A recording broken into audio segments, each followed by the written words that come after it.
CISF के जवान जो रिटायर्ड जवान हैं उनके घर में घुसकर दो लोग आते हैं, गाड़ी की चाबी मांगते हैं और उसके बाद ताबड़तोड़ कटर से वार कर देते हैं।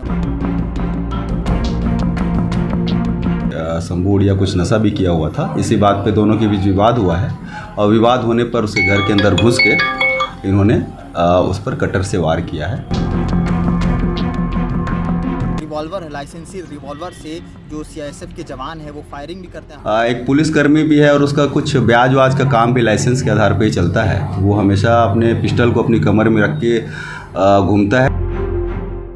कटरबाजों और चाकूबाजों के लिए दुर्ग पुलिस की गई घोषणा के आधार पर तमाम सारे ऐसे आरोपियों को सामने तो लाया जा रहा है, उनकी वीडियोस तो आ रही हैं, लेकिन ऐसा ही मामला जिसमें इजाफे की भी कहीं ना कहीं सूचना मिल रही है। आपको बता दें कि नेवई थाना क्षेत्र के अंतर्गत एक मामला होता है जहां पर सीआईएसएफ के जवान जो रिटायर्ड जवान हैं उनके घर में घुसकर दो लोग आते हैं, गाड़ी की चाबी मांगते हैं और उसके बाद ताबड़तोड़ कटर से वार कर देते हैं। वार करने के बाद वहां से भागते हैं। हालांकि अपनी जो रिवॉल्वर है, लाइसेंसी रिवॉल्वर से जो सीआईएसएफ के जवान हैं वो फायरिंग भी करते हैं, हवाई फायरिंग। उसके बाद ये दोनों भागते हैं। ये सारा पूरा मामला जो है शाम के आसपास का बताया जा रहा है। और आपको बता दूं कि इसी मामले के सिलसिलेवार ब्यूरो के लिए हम लोग इस वक्त नेवई थाने के ठीक सामने मौजूद हैं और यहाँ पर हम थाना प्रभारी जो आनंद शुक्ला जी हैं उनसे बात करने भी आए हुए थे। इन तमाम विषयों को लेकर के क्या कुछ डिटेल आया आपको बताते हैं। दरअसल 3 शख्स हैं इस पूरे मामले में, एक जिस पे वार हुआ है और 2 जिसने वार किया है। जिस पे वार हुआ है वो सीआईएसएफ के रिटायर्ड जवान हैं, नाम है राकेश सिंह भदौरिया। और जिन्होंने उनको मारा है, जिन 2 लोगों ने, वो हैं, एक का नाम शंभू है और दूसरे का नाम अमर है। शंभू और अमर वैसे तो राकेश सिंह भदौरिया से चिर परिचित हैं। इन दोनों के मतलब आपस में ही बातचीत होते रहती है, ऐसा बताया जा रहा है। लेकिन कल के दरमियान 2 बजे दोपहर में ये बताया गया कि शंभू और अमर जो राकेश सिंह भदौरिया हैं उनके पास एक्सयूवी है और उस एक्सयूवी गाड़ी के लिए ये दोनों वहाँ गए हुए थे चाबी मांगने के लिए। और इस दौरान जो है राकेश सिंह भदौरिया ने शंभू को चाबी देने से इनकार कर दिया। अब इस बात को लेकर के कुछ लोगों का ये भी कहना है कि उसके बाद शंभू और अमर वापस जाते हैं, शराब वगैरह पीते हैं। शराब पीने के बाद फिर से आते हैं राकेश सिंह भदौरिया के घर और उसके बाद फिर से गाड़ी की चाबी मांगते हैं।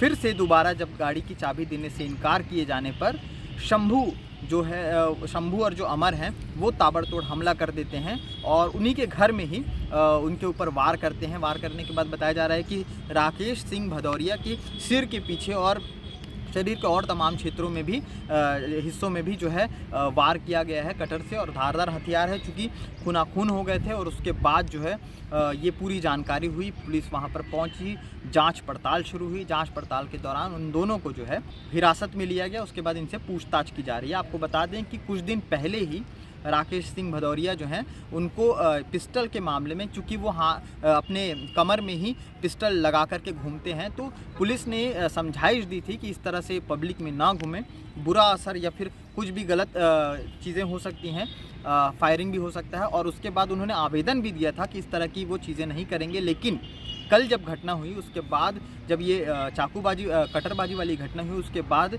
राकेश सिंह भदौरिया अपने घर के भीतर जाते हैं, रिवॉल्वर निकालते हैं और उसके बाद हवाई फायरिंग करते हैं और उसके बाद जो है ये दोनों आरोपी वहाँ से भागते हैं। तो ये पूरा मामला था। ये भी बता रहे हैं कि राकेश सिंह भदौरिया का पुराना ब्याज का भी कुछ काम चलता है, तो इसमें भी कहीं ना कहीं एंगल निकाला जा रहा है कि क्या कहीं इस वजह से तो नहीं ये सारी चीज़ें हुई। इस पूरे मामले को लेकर के जो नेवई थाने के प्रभारी हैं आनंद शुक्ला, उन्होंने क्या कहा है वो भी सुन लीजिए।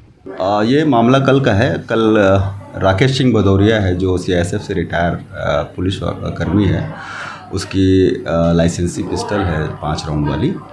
वो कल अपने घर में था। उसी दौरान उसके जान पहचान का शंभू उड़िया और अमर विजय ठाकुर, ये दोनों उसके जान पहचान के लड़के हैं, जिसमें शंभू उड़िया जो है वो पुराना निगरानी बदमाश है।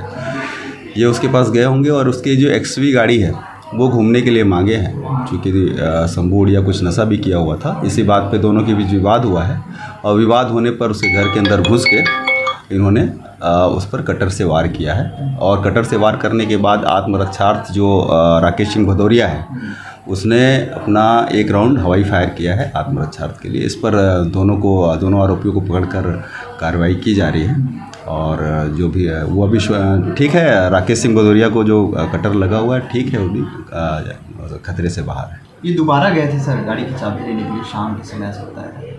ऐसा सुनने में आया, वो जांच का विषय है। बाकी सुनने में आया कि इनके बीच 2 घंटा पहले भी कुछ बातों को लेके विवाद हुआ था और झगड़े पर से जब ये दोनों वहाँ से लौट गए थे फिर दोबारा वहाँ पर गए हैं। जाने के बाद कटर से उसके ऊपर वार किया। ऐसे युवक जो कटरबाजी और चाकूबाजी में लिप्त हैं या फिर घूम रहे हैं सर, उनके लिए दुर्ग पुलिस ने एक घोषणा भी की है कि उनको पकड़वाने पर इस तरह से कुछ इनाम दिया जाएगा। पुलिस अधीक्षक महोदय ने अभी 2-3 दिन पहले ही इसके लिए घोषणा की है और उसका काफ़ी असर भी हुआ है क्षेत्र में। जिस टाइम इनके पास विवाद हुआ तब इनके पास कटर नहीं था। ये अचानक जाकर एक नया कटर खरीदा है दुकान से और लेकर मौके पर पहुंचा और जाते ही उसके ऊपर वार किया है।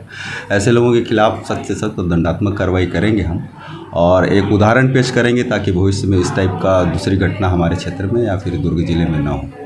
सर कुछ दिन पहले थाने लाके समझाइश दी गई थी पिस्टल। भदौरिया जो है चूँकि वो एक पुलिसकर्मी भी है और उसका कुछ ब्याज वाज का काम भी लाइसेंस के आधार पे ही चलता है। वो हमेशा अपने पिस्टल को अपनी कमर में रख के घूमता है। तो अभी 2 दिन पहले ही उसको मैंने थाने बुलवाया था और उसको समझाइश दिया था कि इस टाइप से ओपन गन को रख के आप कमर में रख के पब्लिक के बीच न घूमें, कोई दुर्घटना हो सकती है। तो उसने आकर थाने में ये बात कही थी कि आज के बाद इस टाइप से ओपन गन को रख के नहीं घूमूंगा और यदि घूमूंगा तो मेरी पिस्टल को जमा करवा दिया जाएगा। ये उसने खुद अपने आवेदन में लिख कर दिया है।